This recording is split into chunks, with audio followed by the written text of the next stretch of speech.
So some of the main points that the negative side brought up was that Americans should have religious freedom, which shouldn't, and which values the life of a human much more, or so much to the point where another human being shouldn't be able to take that away. And according to the amendments, we hold the power to dictate what is morally right and wrong for ourselves, and religion shouldn't have an effect on such matter. If some people aren't religious and hold the freedom of choice whether one decides to end their life due to their terminal illness. And this, I believe that although everyone does have religious beliefs, this shouldn't really affect a law, and this shouldn't be taken into account when a law is trying to be passed. And although everyone may have different religious beliefs, not everyone believes that God has a certain will for everyone, and that every human life should be, like every act in a human life should be done and taken according to God's will.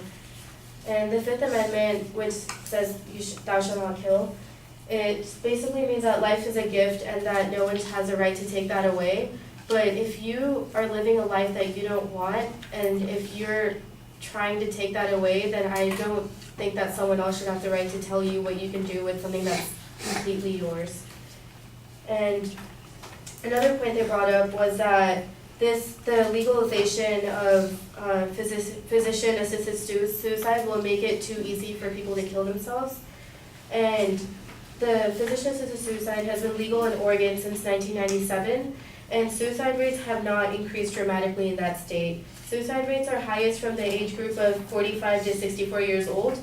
but in states where assisted suicide is legal, this rate hasn't increased. It has mostly only affected the suicide rate for those aged 85 years or higher. And that's according to the American Foundation for Suicide Prevention. And another concern was that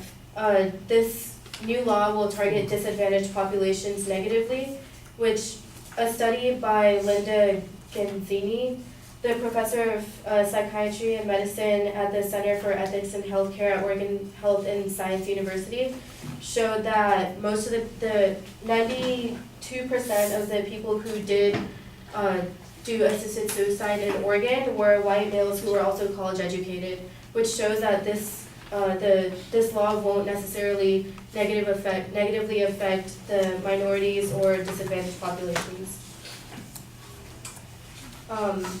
And also, to back that up, the Berkeley article on physician-assisted suicide showed that many say that even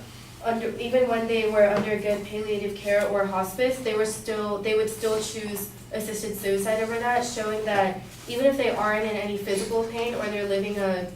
supposedly comfortable life, they would still choose assisted suicide over that just because they feel as if they don't have control over their own actions or their own life at that point. And the Hippocratic Oath, although it does say that a doctor's job is to save a life, like I mentioned earlier, at the beginning, the Hippocratic Oath was also against surgery, which is something that's saving many lives at this point, and it's something that's very commonly practiced in the world of medicine. So the Hippocratic Oath shouldn't necessarily determine the future of physician-assisted suicide.